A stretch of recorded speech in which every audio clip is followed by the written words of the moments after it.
শক্তি অর্জন করা এতটা কঠিন নয় যতটা শক্তি লাভ করার পরে সেই শক্তি সামলানো কঠিন হয়। কারণ যেই মানুষ শক্তি লাভ করে তার মনে গর্ববোধ জন্মায়, জন্মায় অহংকার, জন্মায় জেদ। তাই শক্তি প্রাপ্ত করার সাথে বিনম্র থাকাও অত্যন্ত আবশ্যক। আর এটা আমাদের শেখা উচিত বৃক্ষের থেকে। বৃক্ষ যা আমাদের ফল দেয়, বৃক্ষ যা যত ফল দেয় ততটাই ঝুঁকে যায়। আমরা পাথর মারি ওই বৃক্ষের থেকে ফল প্রাপ্ত করার জন্য। সেই পাথরের মার সহ্য করেও বৃক্ষ আমাদের ফল দেয়। কোনো গর্ববোধ নেই, কোনো অহংকার বোধ নেই। আর সেই জন্য এই বৃক্ষের পুজো করা হয়। এটাই হলো মাহাত্ম্য শক্তির সাথে বিনম্রতার। যদি এই শক্তি সৃজন করে থাকে, সাহায্য করে থাকে, সম্বল হয়ে থাকে, তবেই সেই শক্তি উপযুক্ত। আর নয়তো সেই শক্তি একদিন আপনাকে আসক্ত অবশ্যই করবে। তাহলে শক্তি অবশ্যই অর্জন করুন, কিন্তু তার সাথে সেই শক্তি সামলানোর মতো বিবেকও আপনাকে অবশ্যই জাগ্রত করতে হবে। তাহলে আসুন আমার সাথে ভালোবেসে বলুন রাধা রাধা।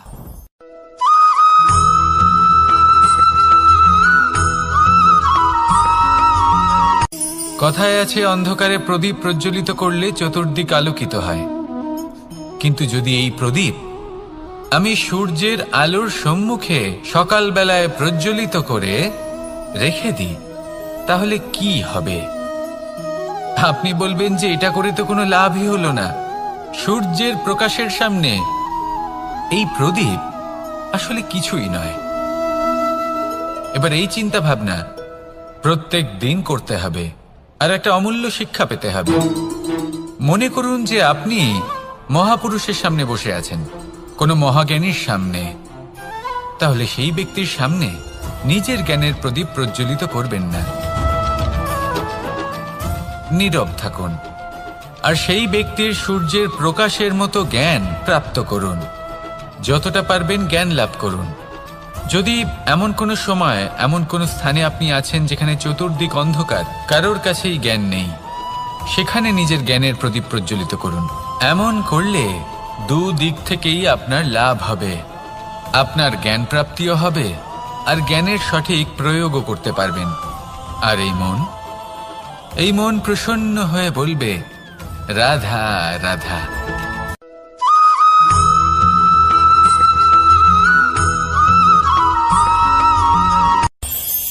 এই সংসারে আমরা প্রকাশ কোথা থেকে পাই? এর উত্তর বড়ই সরল। ভোরে যখন সূর্যোদয় হয় তখন প্রকাশের কিরণ আমাদের ঘরে এসে পৌঁছয়। এইভাবেই আমরা প্রকাশ লাভ করি। এবার এই প্রকাশের আলোতেই আমরা সারাদিনের কাজ সম্পন্ন করি। সন্ধে হয়ে যায়, সূর্যাস্তও হয়ে যায়। আর আমাদের ঘর যাতে অন্ধকার না হয় তার জন্য আমরা একটা প্রদীপ প্রজ্বলিত করি। এটাই ঘটে আমাদের জীবনেও। এবার প্রবাহমান আয়ুর সাথে আমরা আমাদের অন্তরে যদি একটা প্রদীপ প্রজ্বলিত করে নিই, তাহলে বিষয়টাই অন্যরকম হবে। এবার আপনি বলবেন কোন প্রকাশের কথা বলছি যা আমাদের অন্তরে জাগ্রত করা সম্ভব? আমাদের আত্মার মাঝে প্রেমের প্রকাশ জাগ্রত করার কথা বলছি। কারণ আমাদের এই জীবন এও হলো দিনের আলোর মতো। আজ প্রকাশ আছে, কিন্তু কোনোদিন অবশ্যই অস্ত হবে। কিন্তু অস্ত হবার আগে যদি আমরা আমাদের আত্মার মাঝে প্রেমের এই প্রকাশ উজ্জ্বলিত করে নিই, তাহলে আমাদের সন্ধ্যাকালও আমরা আনন্দে এবং প্রেমে যাপন করব। তাহলে আসুন আর আমার সাথে ভালোবেসে বলুন রাধা রাধা।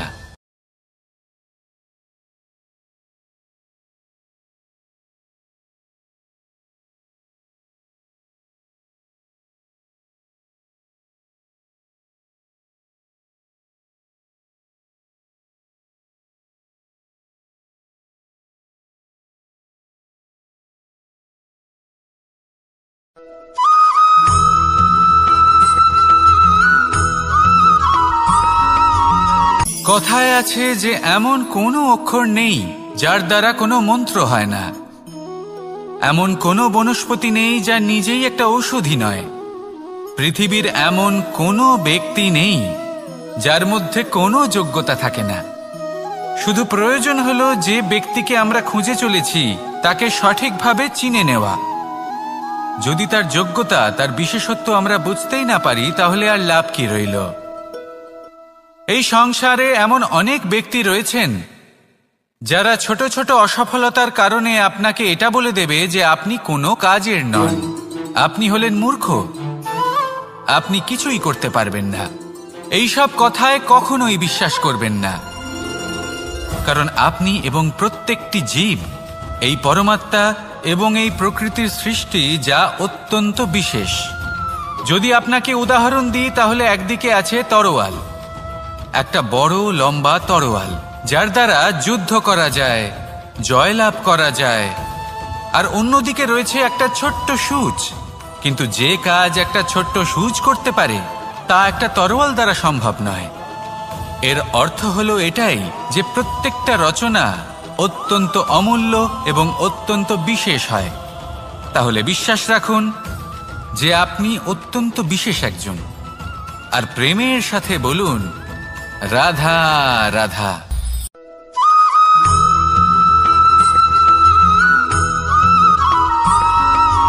জীবনে যখন কোনো ব্যক্তি নিজের লক্ষ্য প্রাপ্তির জন্য নিরন্তর পরিশ্রম করতে থাকেন, চেষ্টা করতে থাকেন, তখন তিনি কষ্ট অনুভব করেন, কখনো শারীরিক কষ্ট, কখনো মানসিক কষ্ট।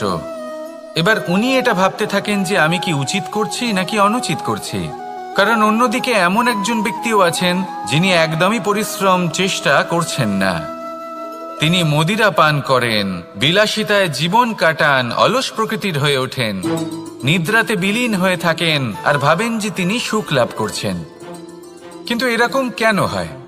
কারণ যখন আমরা সৎ পথে থাকি, উচিত পথে চলি, লক্ষ্য প্রাপ্ত করার জন্য চেষ্টা করতে থাকি, তখন আমাদের ভেতরে থাকা নেতিবাচক শক্তি এবং পাপ এই দেহকে ত্যাগ করে দেয়।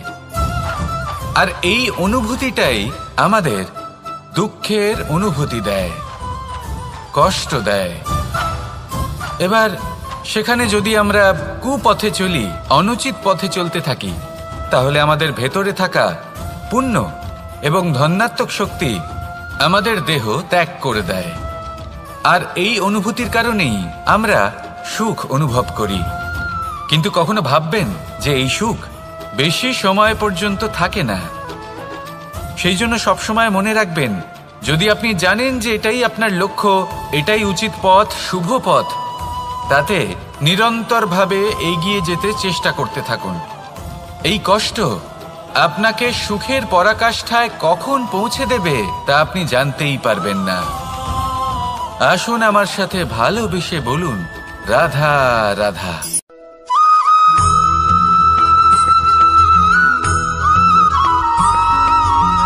এই দড়িটা দেখুন, ছোট ছোট রেশম দ্বারা তৈরি, এটা সরু সুতো দ্বারা তৈরি হয়েছে এটা, আর এ অত্যন্ত কোমলও বটে। আর আপনি চাইলে এটা সোজাও করে দিতে পারেন, আর চাইলে এটা বেঁকিয়েও দিতে পারেন, আর যদি চান তাহলে এটা গোল গোল করে বেঁধে কোথাও রেখেও দিতে পারেন। এবার এই কোমল দড়ি যদি কোনো নিষ্ঠুর কঠিন পাথরে বারংবার জড়িয়ে দেওয়া হয়, তাহলেও তাকেও কাটতে পারে, নিজের ছাপ ছেড়ে যেতে পারে, সেটার আকারও বদলে ফেলতে পারে। এবার এর কারণ কি? এর কারণ হলো অভ্যাস আর নিরন্তর প্রচেষ্টা। যদি আপনিও চেষ্টা করেন আর নিরন্তর কর্ম করে যান, তাহলে আপনার প্রারব্ধ পাথরের মতো কঠিনই হোক না কেন, তাতে ভাঙন ধরিয়েও আপনি নিজের লক্ষ্যে অবশ্যই পৌঁছতে পারবেন। একটা গুরুত্বপূর্ণ কথা মনে রাখবেন, সুকর্মের অভ্যাস আর নিরন্তর প্রয়াস, এই হলো সাফল্যের মন্ত্র। তাহলে জীবনে এই মন্ত্র আনুন আর আমার সাথে ভালোবেসে বলুন রাধা রাধা।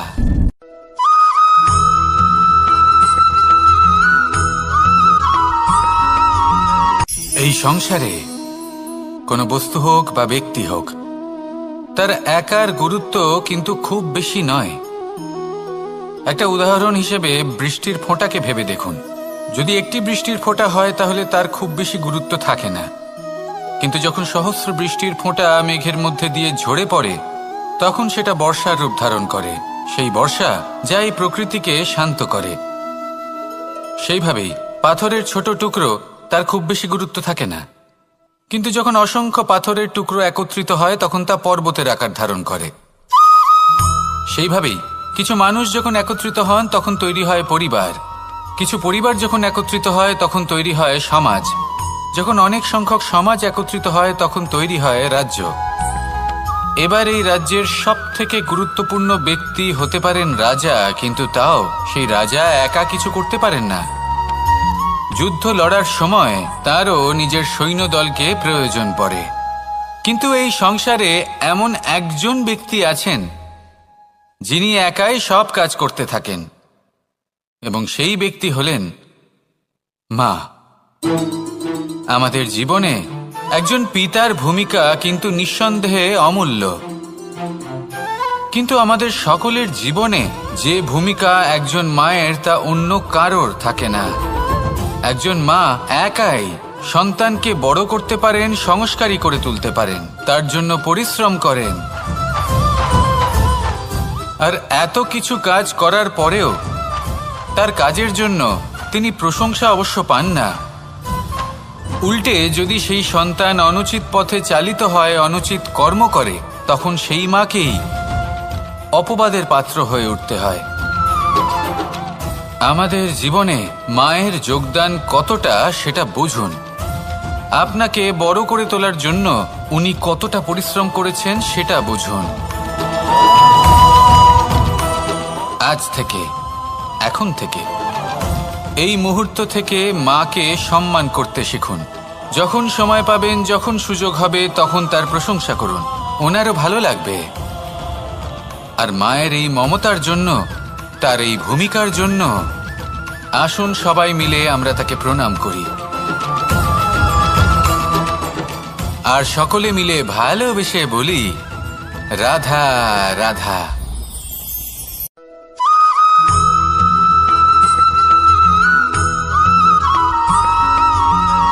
আপনি কখনো কোনো বাজকে নিজের বাসা বানাতে দেখেছেন?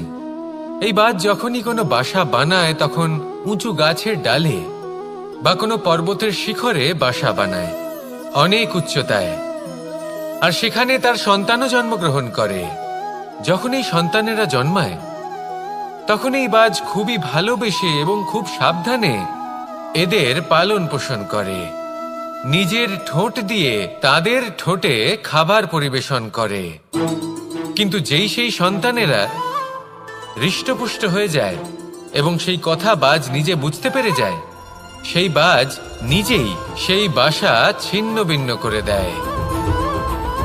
সেই সন্তান যাদের সবেমাত্র ডানা গজিয়েছে, কিভাবে উড়তে হয় তারা জানে না, সেই সন্তানগুলিকে উচ্চতা থেকে ঠেলে দেয়।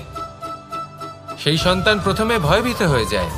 তারা সামনে মৃত্যুকে দেখতে পেয়ে ভয়ের কারণে তাদের ডানা ঝাপটাতে থাকে, আর সেই প্রক্রিয়াতেই সেই সন্তানগুলি উড়তে শুরু করে দেয়। এবার এই ঘটনায় আমরা কি শিক্ষা পেতে পারি? এটাই, যদি আপনি মাতা পিতা হন তাহলে নিজের সন্তানকে অবশ্যই স্নেহ করুন, কিন্তু তাদেরকে নিজের আঁচলের তলায় বেঁধে রাখবেন না। যদি আপনি চান আপনার সন্তান জীবনে উন্নতি করুক, তাহলে নিজের মুঠো থেকে তাদের স্বতন্ত্র করে দিন, এই সংসারে সংঘর্ষ করতে দিন। সেই সন্তান নিজেই বুঝতে পারবে যে জন্মের সময় পাওয়া ডানা কি করে ব্যবহার করতে হয়, আর আপনার চোখের সামনে আপনার সন্তান এই আকাশে উড়তে থাকবে। তাহলে আসুন আমার সাথে ভালোবেসে বলুন, রাধা রাধা।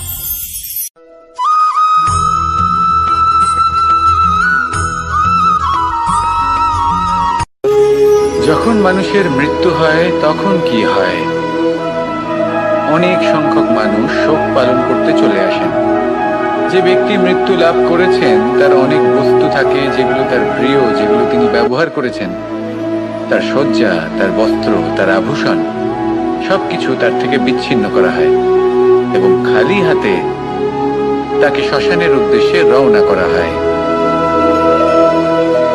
আমি আপনাকে এই প্রশ্ন করতে চাই, আপনি এই সংসারে কি অর্জন করেছেন? ধন সম্পত্তি, বস্ত্র, আভূষণ, এই সবকিছু যে আপনি অর্জন করেছেন, আপনার মৃত্যুর পরে তা আপনার থেকে দূর হয়ে যাবে। এর উত্তর হলো একটাই, আপনার কর্ম। শুধু সেটাই আছে যা একান্ত আপনার, আর শুধু সেটাই এই সংসার থেকে চলে যাওয়ার পরেও সংসারেই জীবিত থাকবে। যদি আপনি দুষ্কর্ম করেন, তাহলে এই সংসার আপনাকে একটি অনুচিত উদাহরণ হিসেবে মনে রাখবে যে এই ব্যক্তি খুব পাপী ছিল, অনুচিত কর্ম করতেন। যে পথে তিনি চলেছেন সেই পথে কারোর চলা উচিত নয়। সেখানেই যদি আপনি সৎকর্ম করেন, তাহলে সংসার চিরকাল এটাই বলবে যে খুব ভালো মানুষ ছিলেন, সবাইকে ভালোবাসতেন, সবাইকে সাহায্য করতেন, আমার খুব প্রিয় মানুষ ছিলেন। এটাই হলো শ্রেষ্ঠ কর্ম। সেই জন্য জীবনে শুধুমাত্র ধন সম্পত্তি, আভূষণ, এই সব অর্জন করতে গিয়ে নিজের মনোনিবেশ করবেন না। শ্রেষ্ঠ কর্ম করুন। সংসার থেকে চলে যাওয়ার পরেও এই কর্মই এই সংসারে আপনাকে জীবিত রাখবে। আসুন আমার সাথে ভালোবেসে বলুন, রাধা রাধা।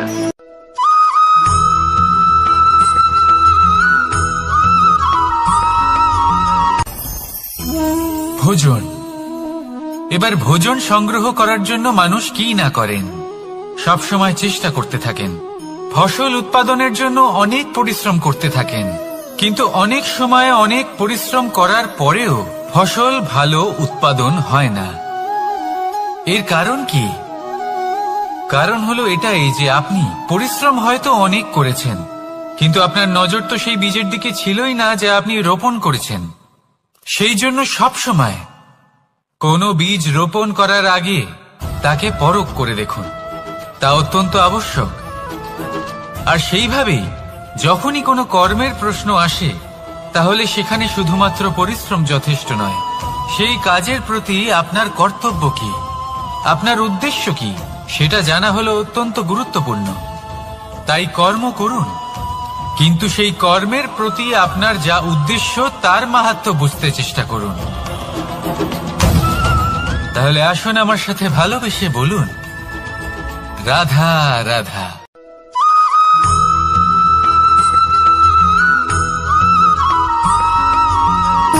সুখ, দুঃখ এবং শক্তি, এই তিন হলো এই সংসারের ত্রিদেবের মতো। আমাদের জীবনে যা কিছু ঘটছে এই তিনটির ভিত্তির উপরেই হচ্ছে। আসলে এই সংসারের একটা নিয়ম আছে, যখনই আপনি কিছু লাভ করেন, এই সংসার আপনার পরীক্ষা নেয়।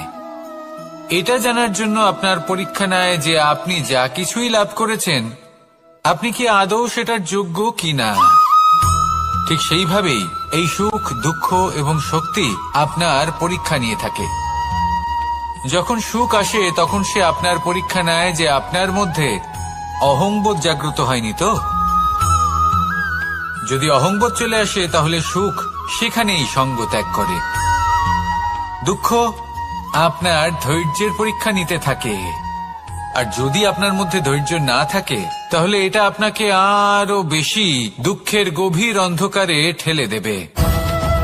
সেখানে শক্তি পরীক্ষা নেয় আপনার বিনম্রতার। যদি আপনি বিনম্র না হন, তাহলে হয় এই শক্তি আপনার সঙ্গ ত্যাগ করবে, নয় এই শক্তি বিনম্রতার অভাবে আপনার পতনের কারণ হতে পারে। এই সংসারে যে কোনো ব্যক্তি যিনি এই পরীক্ষায় উত্তীর্ণ হয়ে থাকেন, এই জীবনে তিনি সাফল্য লাভ করেন। আসুন আমার সাথে ভালোবেসে বলুন, রাধা রাধা।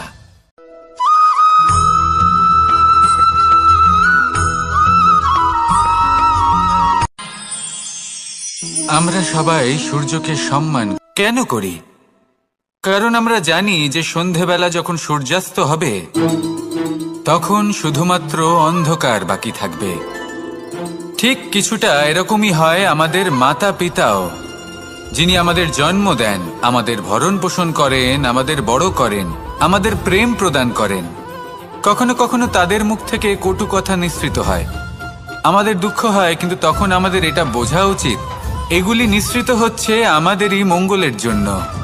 যেমন সূর্যদেব, উনিও উত্তাপ দিয়ে থাকেন আমাদেরই মঙ্গলের জন্য, যাতে ফসল পাকতে পারে, যাতে জল বাষ্প হয়ে মেঘ হতে পারে, বৃষ্টি হতে পারে, আর এই সংসারে নিরন্তর জলের প্রবাহ থাকে।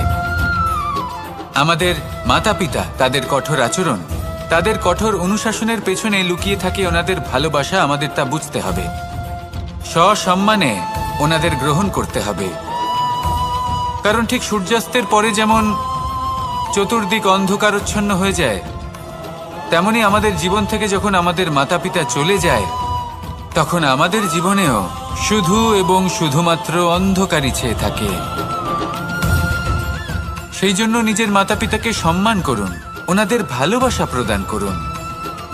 এই মন আর এই জীবন প্রসন্ন হয়ে বলবে, রাধা রাধা।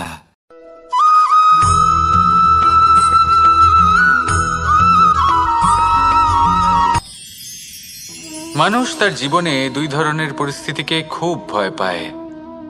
এক, কোনো কারণবশত কারোর সামনে নত হওয়া। দুই, কোনো কারণে নিজের চরিত্র থেকে, নিজের মূল্যবোধ থেকে বিচ্যুত হওয়া। এবার কেন হয় এরকম যে কথায় কথায় কারোর সামনে নত হতে হয়? কেন বারংবার নিজের চরিত্র থেকে চ্যুত হতে হয়? এরকম কেন হয়? এটা তখনই হয় যখন আমাদের শিক্ষা এবং মূল্যবোধের অভাব থাকে। যদি মানুষের মধ্যে প্রকৃত শিক্ষা থাকে, তাহলে এই সংসারে কোনো সময় এবং কারোর সামনেই নত হওয়ার কোনো প্রয়োজন নেই। যদি মানুষের মধ্যে মূল্যবোধ থাকে, তাহলে তাকে নিজের মূল্যবোধ বা চরিত্র থেকে বিচ্যুত হতে হয় না, তা সে যাই হয়ে যাক না কেন। কোনো বালককে যদি জন্ম থেকেই সুশিক্ষার অধিকারী করা হয়, শিক্ষিত করা হয়, মূল্যবোধের অধিকারী করা হয়, তবে সে এই সংসারে এমন কর্ম করবে যাতে সে নিজেকে, নিজের পরিবারকে, সমগ্র সমাজকে গর্বিত করতে পারে। শিক্ষা লাভ করুন, মূল্যবোধ লাভ করুন, এবং আমার সাথে ভালোবেসে বলুন, রাধা রাধা।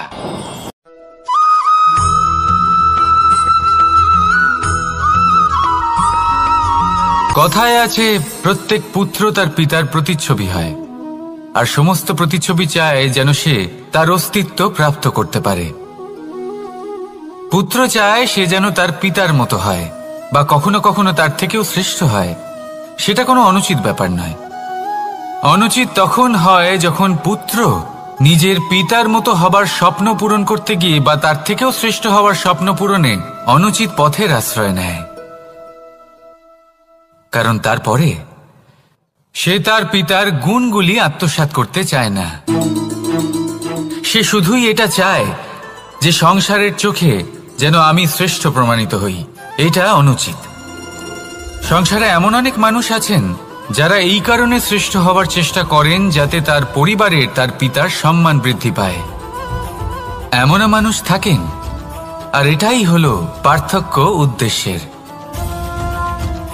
মনে রাখবেন, যদি আপনার উদ্দেশ্য শুভ হয় তাহলে পথও শুভ হবে, যদি আপনার উদ্দেশ্য অশুভ হয় তাহলে পথও অশুভ হবে। তাহলে নিজের পিতার মতো হবার চেষ্টা অবশ্যই করুন, তার থেকেও শ্রেষ্ঠ হওয়ার চেষ্টা অবশ্যই করুন, কিন্তু মনে রাখবেন আপনার সংকল্প আর আপনার উদ্দেশ্য এই দুই শুভ হওয়া উচিত। তাহলে আসুন আর আমার সাথে ভালোবেসে বলুন, রাধা রাধা।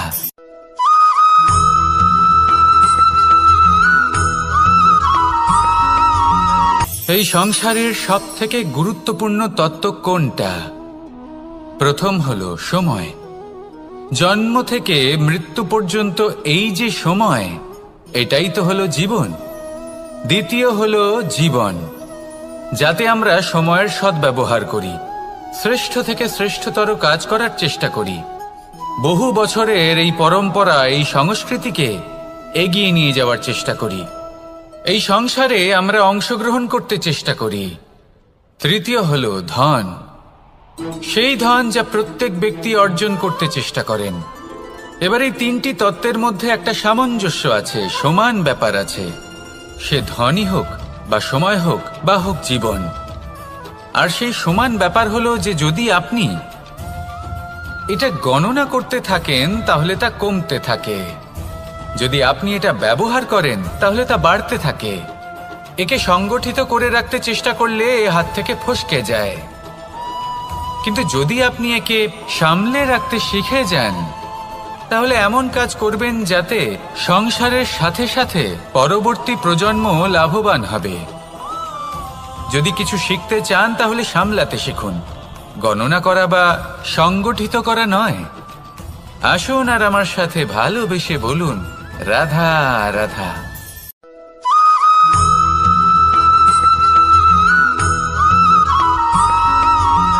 পঞ্চতত্ত্বের মধ্যে দ্বিতীয় তত্ত্ব হল ধরণী, ভূমি, যাকে আমরা ধরণী মাতা বলি। এই ধরণী ধৈর্য ধারণ করে, আর এর ওপরেই আমাদের সমগ্র সংসার নির্ভরশীল। কারণ এই ভূমি সহ্য ক্ষমতা রাখে, এর সহ্য ক্ষমতা হলো অপরিসীম। সন্তান যতই আঘাত প্রদান করুক না কেন প্রেম পূর্বক সহ্য করে, আর তার বদলে অমূল্য রত্ন প্রদান করে। সন্তান যদি হাল চালায় তাহলে তার বদলে তাকে অন্ন প্রদান করে। এটাই হলো ধরণী। এবার এর থেকে আমরা কি শিক্ষা পেতে পারি? এটাই যে কারোর জন্য কিছু করা বা কাউকে কিছু দেওয়া মনে কোনো কামনা ছাড়াই। আর এই কথাটা বুঝে যান, যদি কারোর জন্য কামনা না রেখে বা কোনো পাওয়ার আশা না রেখে কারোর জন্য কিছু করেন বা কারোকে কিছু দেন, যদি এটা আপনি শিখতে পারেন তবে আপনি ভালোবাসতে শিখে গেছেন। আর সেই জন্যই এই ধরিত্রীকে মাতা বলা হয়। কারণ মাতা শুধু উনি নন যিনি গর্ভে সন্তানকে ধারণ করেন, মাতা তো উনিও যিনি জীবন বাঁচতে শেখান, যিনি জীবন বাঁচার উদাহরণ প্রদান করেন। তাহলে ধরণীর থেকে এই নিঃস্বার্থ ভাব শিখুন, নিঃস্বার্থ ভালোবাসা শিখুন, আর এই ভালোবাসার সাথেই বলুন, রাধা রাধা।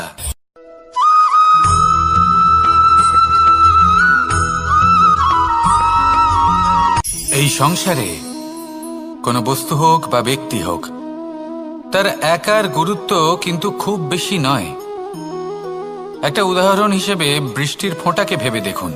যদি একটি বৃষ্টির ফোঁটা হয় তাহলে তার খুব বেশি গুরুত্ব থাকে না, কিন্তু যখন সহস্র বৃষ্টির ফোঁটা মেঘের মধ্যে দিয়ে ঝরে পড়ে তখন সেটা বর্ষার রূপ ধারণ করে।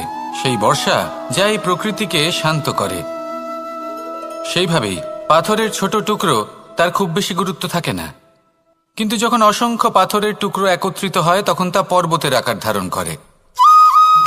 সেইভাবেই কিছু মানুষ যখন একত্রিত হন তখন তৈরি হয় পরিবার, কিছু পরিবার যখন একত্রিত হয় তখন তৈরি হয় সমাজ, যখন অনেক সংখ্যক সমাজ একত্রিত হয় তখন তৈরি হয় রাজ্য।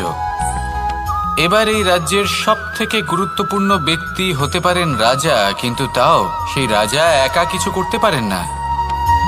যুদ্ধ লড়ার সময় তারও নিজের সৈন্যদলকে প্রয়োজন পড়ে। কিন্তু এই সংসারে এমন একজন ব্যক্তি আছেন যিনি একাই সব কাজ করতে থাকেন, এবং সেই ব্যক্তি হলেন মা। আমাদের জীবনে একজন পিতার ভূমিকা কিন্তু নিঃসন্দেহে অমূল্য, কিন্তু আমাদের সকলের জীবনে যে ভূমিকা একজন মায়ের তা অন্য কারোর থাকে না। একজন মা একাই সন্তানকে বড় করতে পারেন, সংস্কারী করে তুলতে পারেন, তার জন্য পরিশ্রম করেন। আর এত কিছু কাজ করার পরেও তার কাজের জন্য তিনি প্রশংসা অবশ্য পান না। উল্টে যদি সেই সন্তান অনুচিত পথে চালিত হয়, অনুচিত কর্ম করে, তখন সেই মাকেই অপবাদের পাত্র হয়ে উঠতে হয়। আমাদের জীবনে মায়ের যোগদান কতটা সেটা বুঝুন। আপনাকে বড় করে তোলার জন্য উনি কতটা পরিশ্রম করেছেন সেটা বুঝুন। আজ থেকে, এখন থেকে, এই মুহূর্ত থেকে মাকে সম্মান করতে শিখুন। যখন সময় পাবেন, যখন সুযোগ হবে, তখন তার প্রশংসা করুন, ওনারও ভালো লাগবে। আর মায়ের এই মমতার জন্য, তার এই ভূমিকার জন্য আসুন সবাই মিলে আমরা তাকে প্রণাম করি, আর সকলে মিলে ভালোবেসে বলি, রাধা রাধা।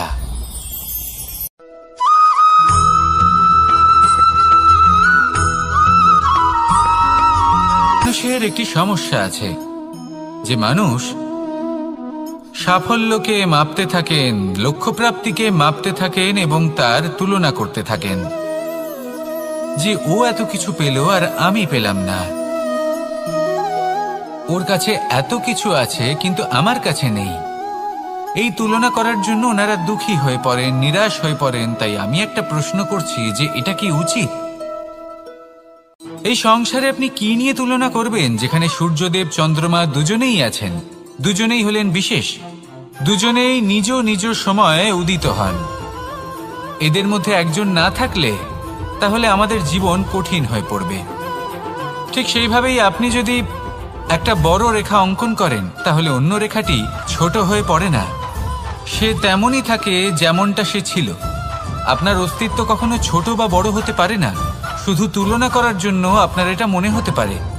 যদি আপনি যুদ্ধ করতে চান আপনার তলোয়ারের প্রয়োজন পড়বে, যদি বস্ত্র তৈরি করতে চান এত বড় তলোয়ার দিয়ে কিছুই হবে না, তখন প্রয়োজন পড়বে একটা ছোট্ট সূচের। তাই তুলনা করবেন না, না নিজেকে ছোট মনে করবেন না অন্য কাউকে।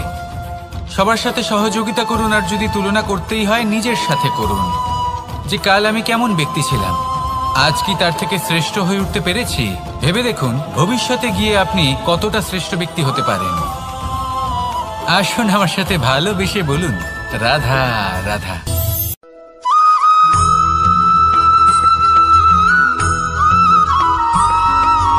জীবনে অগ্রসর হওয়ার জন্য আমাদের কাকে প্রয়োজন হয়? মাতা পিতা, বন্ধু, প্রেম, সাহায্য, অর্থ, পরিশ্রম, আশা। ভিন্ন ভিন্ন মানুষ ভিন্ন ভিন্ন বিকল্প চয়ন করে। যদি আমি আপনাকে বলি তাহলে জয় আর পরাজয়ের মন্ত্র দুটো শব্দের উপর নির্ভর করে, মেনে নেওয়া আর দৃঢ় হওয়া। যদি মেনে নেন তাহলে হেরে যাবেন, যদি দৃঢ় হন তাহলে নিশ্চিত রূপে জয়ী হবেন। যদি কখনো আপনি ক্লান্ত হয়ে ওঠেন, আপনি দুঃখী হন, পুরোপুরি ভেঙে পড়েছেন, তখন মেনে নেবেন না যে আপনি ভেঙে পড়েছেন, নয়তো হেরে যাবেন। তখন উল্টে স্থির করবেন যে যাই হয়ে যাক না কেন আমি জয়ী হবই। আর আপনি দেখবেন যে জয় নিশ্চিত রূপে আপনার কাছেই আসবে।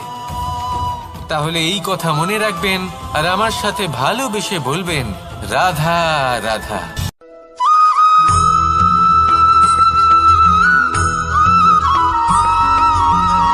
মানুষ ভাবেন যে ধন অর্জন করা হলো অত্যন্ত গুরুত্বপূর্ণ। তিনি আজীবন ধন অর্জন করতে থাকেন, ধন অর্জন করার চেষ্টা করতে থাকেন। সে যাই হয়ে যাক না কেন পরিশ্রম করতে থাকেন। স্বাস্থ্যের দিকে নজর দেন না, না উচিত সময় খাবার খান, না উচিত সময় ঘুমোতে যান, না পর্যাপ্ত সময় পর্যন্ত ঘুমন, কিছুই না। ধন অর্জন করতেই থাকেন, করতেই থাকেন। আর কিছু সময় পরে যখন তিনি অসংখ্য ধন লাভ করে ফেলেন, তখন তার সাথে ওনার শরীরে অনেক রোগ বাসা বাঁধে। এইসব রোগের উপচার করতে করতে সেই সমস্ত ধন যা উনি অর্জন করেছেন তা তিনি ব্যয় করে ফেলেন।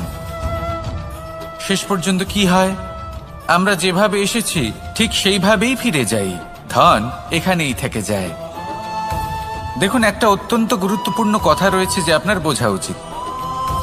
এই যে ধন, তার ব্যবহার করুন জীবনকে আরো ভালো করে তোলার জন্য। ধনের সদ্ব্যবহার করা উচিত, এমন যেন না হয় এই ধন আপনাকে ভোগ করে ফেলে। এই জীবনকে নিশ্চিত রূপে আরো শ্রেষ্ঠ করে তুলুন।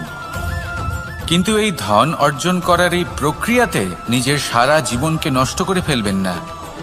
এই জীবন উপভোগ করতে শিখুন আর আমার সাথে ভালোবেসে বলুন, রাধা রাধা।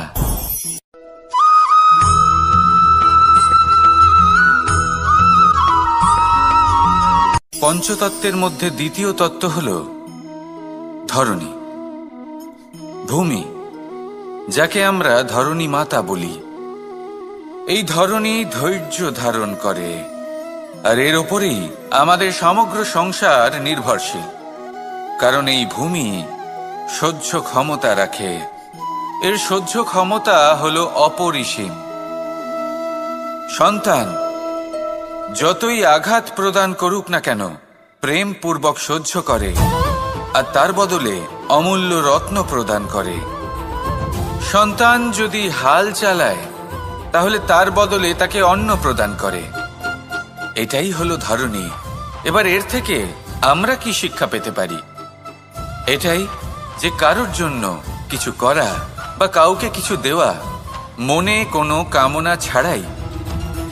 আর এই কথাটা বুঝে যান, যদি কারোর জন্য কামনা না রেখে বা কোনো পাওয়ার আশা না রেখে কারোর জন্য কিছু করেন বা কারোকে কিছু দেন, যদি এটা আপনি শিখতে পারেন, তবে আপনি ভালোবাসতে শিখে গেছেন। আর সেই জন্যই এই ধরিত্রীকে মাতা বলা হয়।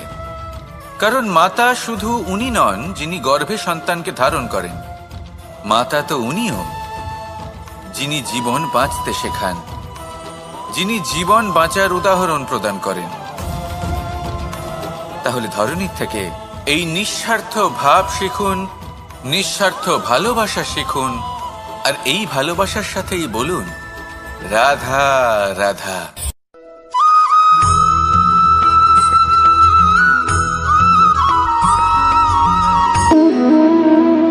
সম্পর্ক হলো আমাদের জীবনের একটি আধার। কিছু সম্পর্ক এমন যা আমরা জন্মসূত্রে লাভ করি, যেমন পরিবার, মা, বাবা। কিছু সম্পর্ক আছে যা আমরা জীবনে অর্জন করে থাকি, তা সে প্রেমের হোক, স্নেহের হোক বা বন্ধুত্বের। এই সকল সম্পর্ক লাভ করার বা গড়ে তোলার 5টি ধাপ রয়েছে। প্রথম ধাপ, কোনো ব্যক্তির সাথে আলাপ হওয়া, তার সাথে কথা বলা বা তাকে দেখা। দ্বিতীয় ধাপ, সে ব্যক্তিকে আমাদের ভালো লাগা। তৃতীয় ধাপ, আমাদের এটা চাইতে শুরু করা যে জীবনে এই ব্যক্তি যেন আমাদের বন্ধু হন, আমাদের জীবনে থাকেন, বা আমাদের কাউকে ভালোবেসে ফেলা। আর এটা আমাদের ভাবা বা চাওয়া যে সেই ব্যক্তি যেন আজীবন আমার সাথে থাকেন, আমার জীবনে আমার সাথী হয়ে। চতুর্থ ধাপ, লাভ করা। এবার এই ধাপটি অনেক মানুষের পক্ষেই খুবই সরল হয়, বড়ই সরলভাবে নিজেদের সঙ্গীকে লাভ করে থাকেন। কিছু মানুষের জন্য এই ধাপ অত্যন্ত কঠিন হয়ে থাকে। অনেক প্রতিকূল পরিস্থিতির উপর জয়লাভ করে তারা সঙ্গীকে লাভ করেন, কিন্তু লাভ অবশ্যই করেন। এরপরে আসে পঞ্চম, অন্তিম এবং সব থেকে গুরুত্বপূর্ণ ধাপ। সেটা হলো সেই সম্পর্ক পালন করা। এটা হলো এমন এক বিষয় যা প্রত্যেক মানুষের শেখা উচিত। যদি ব্যক্তি নিজের জীবনে সম্পর্ক রক্ষা করতে শিখে যান, তবে প্রত্যেক সম্পর্ক তার জীবনকে স্বর্গ করে তুলবে। আসুন আর আমার সাথে ভালোবেসে বলুন রাধা রাধা।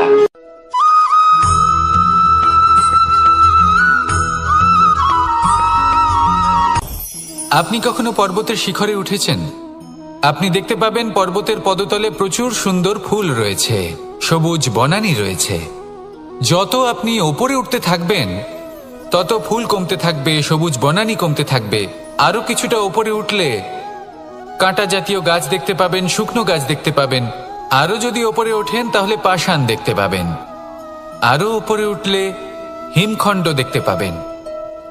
এই যে পর্বত, তা মনুষ্য জীবনের সব থেকে উত্তম উদাহরণ। মানুষ যখন সাফল্যের শিখরে পৌঁছতে চান, মহানুভবতার শিখরে পৌঁছতে চান, পথে যত আস্তে আস্তে ওপরে উঠতে থাকেন, ততই ভৌতিক বস্তু তার থেকে বিচ্ছিন্ন হতে থাকে। যদি তিনি সেই ভৌতিক বস্তুগুলি ত্যাগ না করতে পারেন, তাহলে কখনোই সেই স্থানে পৌঁছতে পারবেন না। আর মানুষ যদি উচিত ত্যাগ করতে পারেন, পথে অগ্রসর হতে থাকেন, এগোতে থাকেন, তাহলে একদিন না একদিন তিনি মহানুভবতার, জ্ঞানের, সাফল্যের হিমের স্বাদ অবশ্যই লাভ করবেন। মনে রাখবেন, মানব জীবনে ত্যাগ হলো অত্যন্ত গুরুত্বপূর্ণ অংশ। আসুন আমার সাথে ভালোবেসে বলুন, রাধা রাধা।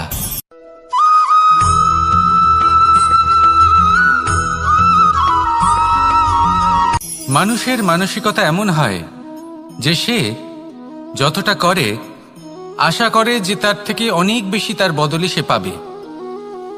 দেখুন, সবকিছুই আপনার ভাবনা চিন্তার উপর নির্ভর করছে। আপনি যদি ফলের বিষয়ে ভেবে কর্ম করতে থাকেন তাহলে সেটা অনুচিত। জীবনের আসল আনন্দ হলো নিজের কর্ম করতে থাকা, ফলের চিন্তা করা উচিত নয়। যদি আপনি এরকম ভাবেন যে আমি এতটা করছি, আমার এতটা পাওয়া উচিত, সেই ভাবনা অনুচিত। যদি আপনি সেবার মানসিকতা নিয়ে কর্ম করতে থাকেন, কর্মচক্রে প্রবাহিত হন, যদি আপনি এমন ভাবনা রাখেন যে আমি এতটা পাচ্ছি তাই এর থেকে অনেক বেশি আমি কর্ম করব, তাহলে নিশ্চিত রূপে আপনি যতটা করছেন তার থেকে অনেক বেশি আপনি পাবেন। আপনার আশার থেকে অনেক বেশি আপনি পাবেন। শুধু জীবনে অনেক বেশি কাজ করতে থাকুন, ফলের চিন্তা করবেন না। আর মনে রাখবেন, এই ভাবনাই সব থেকে বড় বীজ। কর্মের উপর বিশ্বাস রাখুন। জীবনে যা যা আপনি চান সবই সুখময় হবে। আসুন আর আমার সাথে ভালোবেসে বলুন, রাধা রাধা।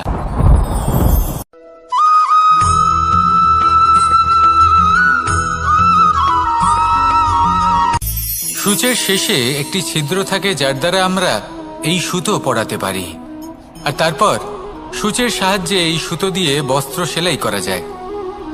কিন্তু যদি সুতোটা সোজা করে ধরা না হয় তাহলে সূচে কখনো এই সুতো পরানোই সম্ভব নয়।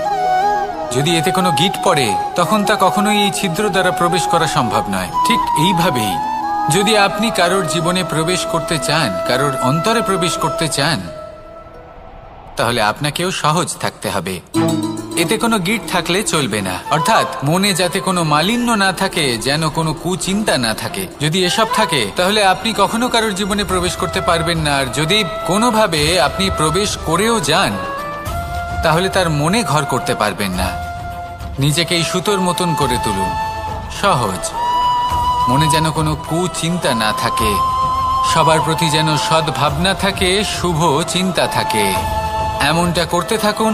এমন একটা দিন আসবে যেদিন এই সমস্ত সংসারের ব্যক্তির মনে আপনি বাস করবেন, আর তখন এই মন প্রসন্ন হয়ে বলবে, রাধা রাধা।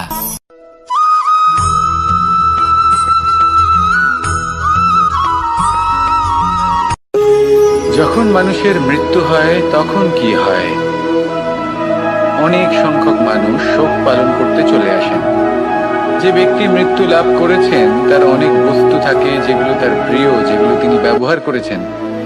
তার শয্যা, তার বস্ত্র, তার আভূষণ সবকিছু তার থেকে বিচ্ছিন্ন করা হয় এবং খালি হাতে তাকে শ্মশানের উদ্দেশ্যে রওনা করা হয়।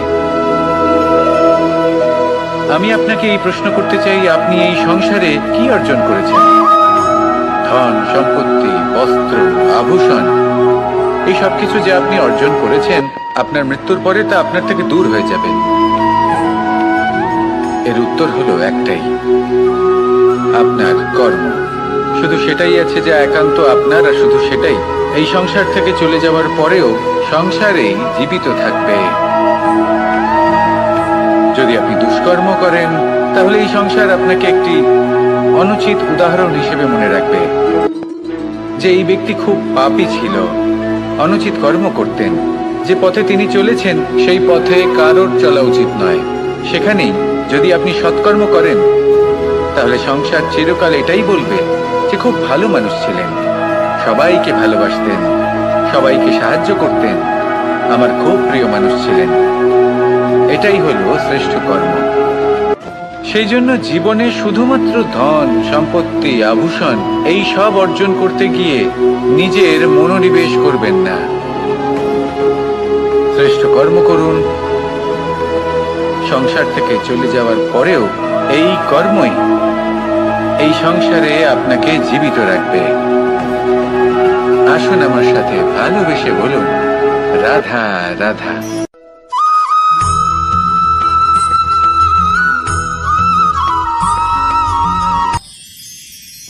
মানুষ তার জীবনে দুই ধরনের পরিস্থিতিকে খুব ভয় পায়।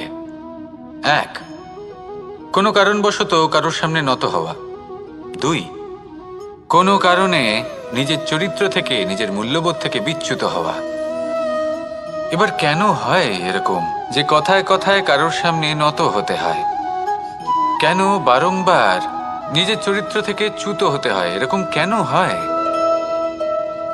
এটা তখনই হয় যখন আমাদের শিক্ষা এবং মূল্যবোধের অভাব থাকে।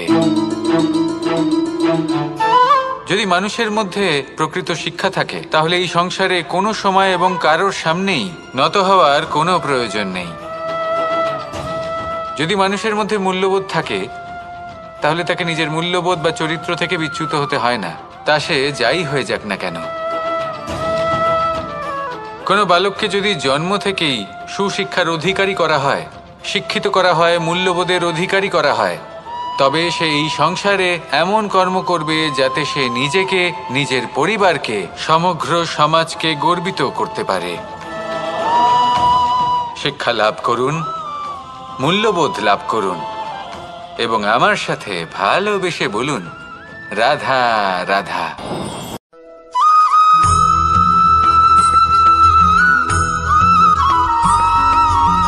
কথায় আছে যে এমন কোনো অক্ষর নেই যার দ্বারা কোনো মন্ত্র হয় না, এমন কোনো বনস্পতি নেই যা নিজেই একটা ঔষধি নয়, পৃথিবীর এমন কোনো ব্যক্তি নেই যার মধ্যে কোনো যোগ্যতা থাকে না। শুধু প্রয়োজন হলো যে ব্যক্তিকে আমরা খুঁজে চলেছি তাকে সঠিকভাবে চিনে নেওয়া। যদি তার যোগ্যতা, তার বিশেষত্ব আমরা বুঝতেই না পারি তাহলে আর লাভ কি রইল? এই সংসারে এমন অনেক ব্যক্তি রয়েছেন যারা ছোট ছোট অসফলতার কারণে আপনাকে এটা বলে দেবে যে আপনি কোনো কাজের নন, আপনি হলেন মূর্খ, আপনি কিছুই করতে পারবেন না। এইসব কথায় কখনোই বিশ্বাস করবেন না, কারণ আপনি এবং প্রত্যেকটি জীব এই পরমাত্মা এবং এই প্রকৃতির সৃষ্টি, যা অত্যন্ত বিশেষ। যদি আপনাকে উদাহরণ দিই তাহলে একদিকে আছে তরোয়াল, একটা বড় লম্বা তরোয়াল যার দ্বারা যুদ্ধ করা যায়, জয়লাভ করা যায়, আর অন্যদিকে রয়েছে একটা ছোট্ট সূচ। কিন্তু যে কাজ একটা ছোট্ট সূচ করতে পারে তা একটা তরোয়াল দ্বারা সম্ভব নয়। এর অর্থ হলো এটাই যে প্রত্যেকটা রচনা অত্যন্ত অমূল্য এবং অত্যন্ত বিশেষ হয়। তাহলে বিশ্বাস রাখুন যে আপনি অত্যন্ত বিশেষ একজন, আর প্রেমের সাথে বলুন, রাধা রাধা।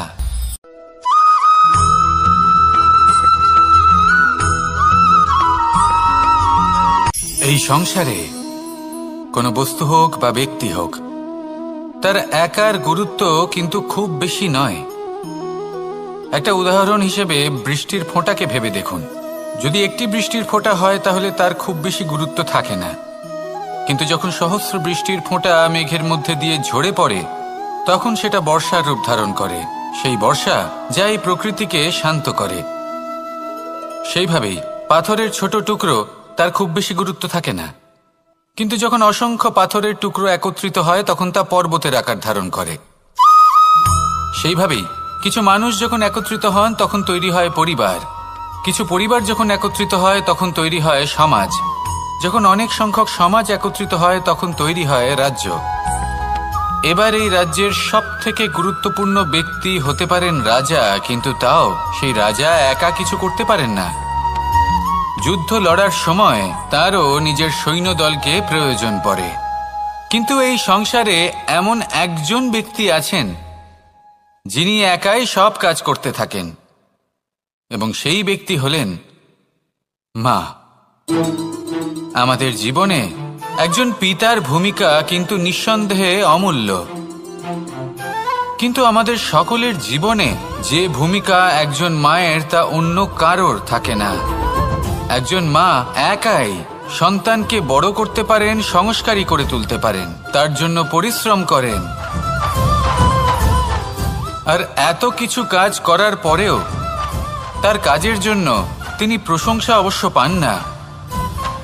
উল্টে যদি সেই সন্তান অনুচিত পথে চালিত হয়, অনুচিত কর্ম করে, তখন সেই মাকেই অপবাদের পাত্র হয়ে উঠতে হয়।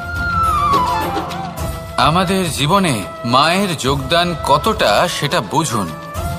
আপনাকে বড় করে তোলার জন্য উনি কতটা পরিশ্রম করেছেন সেটা বুঝুন। আজ থেকে, এখন থেকে, এই মুহূর্ত থেকে মাকে সম্মান করতে শিখুন। যখন সময় পাবেন, যখন সুযোগ হবে, তখন তার প্রশংসা করুন। ওনারও ভালো লাগবে। আর মায়ের এই মমতার জন্য, তার এই ভূমিকার জন্য আসুন সবাই মিলে আমরা তাকে প্রণাম করি, আর সকলে মিলে ভালোবেসে বলি, রাধা রাধা।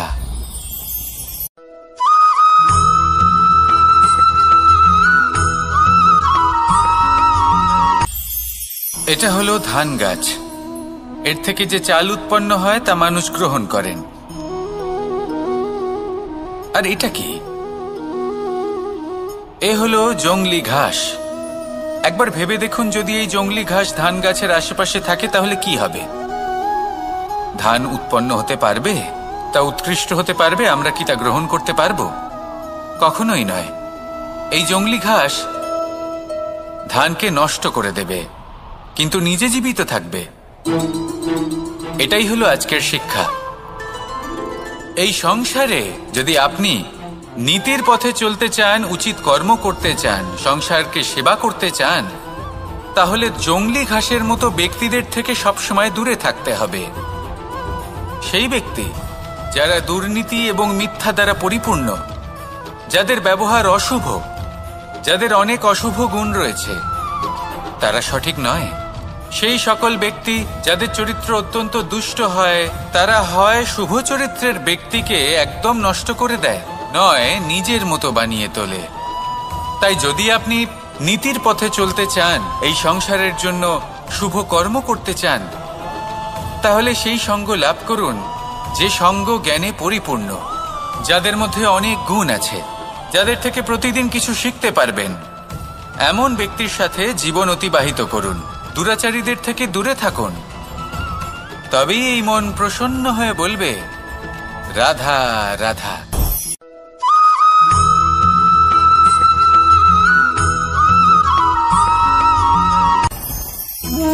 ভোজন। এবার ভোজন সংগ্রহ করার জন্য মানুষ কি না করেন, সব সময় চেষ্টা করতে থাকেন। ফসল উৎপাদনের জন্য অনেক পরিশ্রম করতে থাকেন, কিন্তু অনেক সময় অনেক পরিশ্রম করার পরেও ফসল ভালো উৎপাদন হয় না। এর কারণ কি?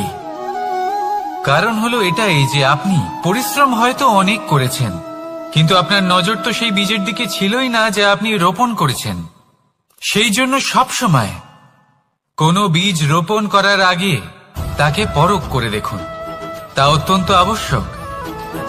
আর সেইভাবেই যখনই কোনো কর্মের প্রশ্ন আসে, তাহলে সেখানে শুধুমাত্র পরিশ্রম যথেষ্ট নয়। সেই কাজের প্রতি আপনার কর্তব্য কি, আপনার উদ্দেশ্য কি, সেটা জানা হলো অত্যন্ত গুরুত্বপূর্ণ। তাই কর্ম করুন, কিন্তু সেই কর্মের প্রতি আপনার যা উদ্দেশ্য তার মাহাত্ম্য বুঝতে চেষ্টা করুন। তাহলে আসুন আমার সাথে ভালোবেসে বলুন, রাধা রাধা।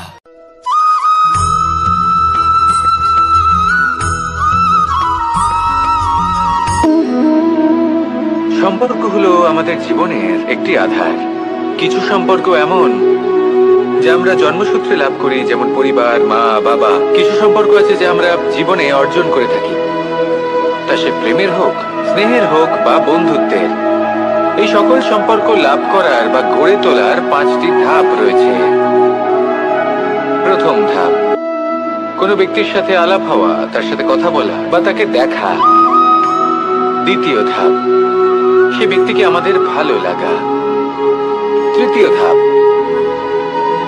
আমাদের এটা চাইতে শুরু করা যে জীবনে এই ব্যক্তি যেন আমাদের বন্ধু হন, আমাদের জীবনে থাকেন, বা আমাদের কাউকে ভালোবেসে ফেলা। আর এটা আমাদের ভাবা বা চাওয়া যে সেই ব্যক্তি যেন আজীবন আমার সাথে থাকেন, আমার জীবনে আমার সাথী হয়ে। চতুর্থ ধাপ, লাভ করা। এবার এই ধাপটি অনেক মানুষের পক্ষেই খুবই সরল হয়, বড়ই সরলভাবে নিজেদের সঙ্গীকে লাভ করে থাকেন। কিছু মানুষের জন্য এই ধাপ অত্যন্ত কঠিন হয়ে থাকে। অনেক প্রতিকূল পরিস্থিতির উপর জয়লাভ করে তারা সঙ্গীকে লাভ করেন, কিন্তু লাভ অবশ্যই করেন। এরপরে আসে পঞ্চম, অন্তিম এবং সব থেকে গুরুত্বপূর্ণ ধাপ। সেটা হলো সেই সম্পর্ক পালন করা। এটা হলো এমন এক বিষয় যা প্রত্যেক মানুষের শেখা উচিত। যদি ব্যক্তি নিজের জীবনে সম্পর্ক রক্ষা করতে শিখে যান, তবে প্রত্যেক সম্পর্ক তার জীবনকে স্বর্গ করে তুলবে। আসুন আর আমার সাথে ভালোবেসে বলুন, রাধা রাধা।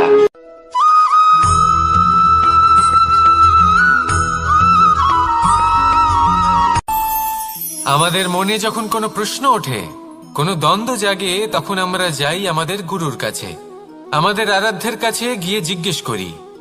এইভাবেই একদিন আমি পৌঁছলাম আমার আরাধ্যের কাছে, আমার মহাদেবের কাছে, আর ওনাকে প্রশ্ন করলাম যে মহাদেব, জীবনে আনন্দ পাওয়ার, উৎসব পালনের, প্রেম ভাগ করে নেবার, জীবনকে উপভোগ করে নেওয়ার সর্বশ্রেষ্ঠ সময় কোনটা? মহাদেব হাসলেন আর উনি বললেন, জীবনে উৎসব পালনের সব থেকে শ্রেষ্ঠ দিন হল মৃত্যুর ঠিক আগের দিনটা। প্রেম ভাগ করে নেওয়ার সব থেকে শ্রেষ্ঠ মুহূর্ত হল মৃত্যুর ঠিক আগের মুহূর্ত। জীবনকে উপভোগ করে নেওয়ার সর্বশ্রেষ্ঠ প্রহর হল মৃত্যুর এক প্রহর পূর্বে। তখন আমি চমকে গেলাম।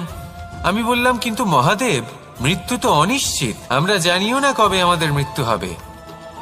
মহাদেব আবার হাসলেন। উনি বললেন যে যদি আমরা এভাবে জীবন কাটাই যে আমরা জীবনের প্রত্যেক দিন, প্রত্যেক মুহূর্ত, প্রত্যেক প্রহর শেষ বলে মনে করি, তাহলে আমাদের সমস্ত জীবন আনন্দের সাথেই অতিবাহিত হবে। কি বলেন?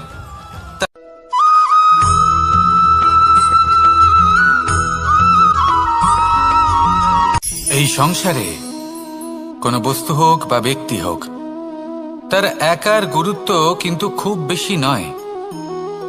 একটা উদাহরণ হিসেবে বৃষ্টির ফোঁটাকে ভেবে দেখুন। যদি একটি বৃষ্টির ফোঁটা হয় তাহলে তার খুব বেশি গুরুত্ব থাকে না, কিন্তু যখন সহস্র বৃষ্টির ফোঁটা মেঘের মধ্যে দিয়ে ঝরে পড়ে, তখন সেটা বর্ষার রূপ ধারণ করে। সেই বর্ষা যা এই প্রকৃতিকে শান্ত করে।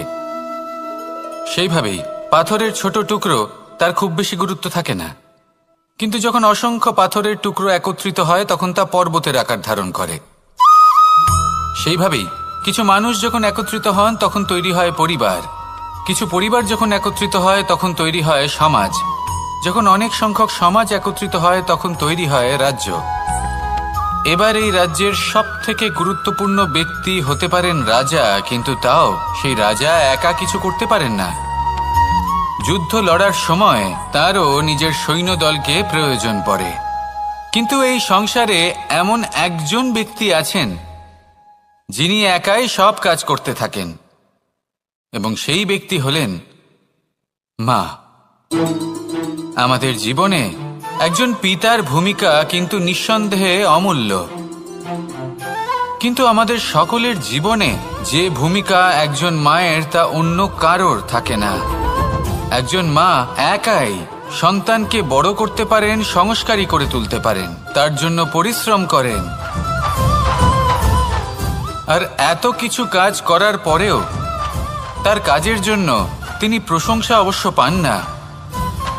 উল্টে যদি সেই সন্তান অনুচিত পথে চালিত হয়, অনুচিত কর্ম করে, তখন সেই মাকেই অপবাদের পাত্র হয়ে উঠতে হয়। আমাদের জীবনে মায়ের যোগদান কতটা সেটা বুঝুন। আপনাকে বড় করে তোলার জন্য উনি কতটা পরিশ্রম করেছেন সেটা বুঝুন। আজ থেকে, এখন থেকে, এই মুহূর্ত থেকে মাকে সম্মান করতে শিখুন। যখন সময় পাবেন, যখন সুযোগ হবে, তখন তার প্রশংসা করুন, ওনারও ভালো লাগবে। আর মায়ের এই মমতার জন্য, তার এই ভূমিকার জন্য আসুন সবাই মিলে আমরা তাকে প্রণাম করি, আর সকলে মিলে ভালোবেসে বলি, রাধা রাধা।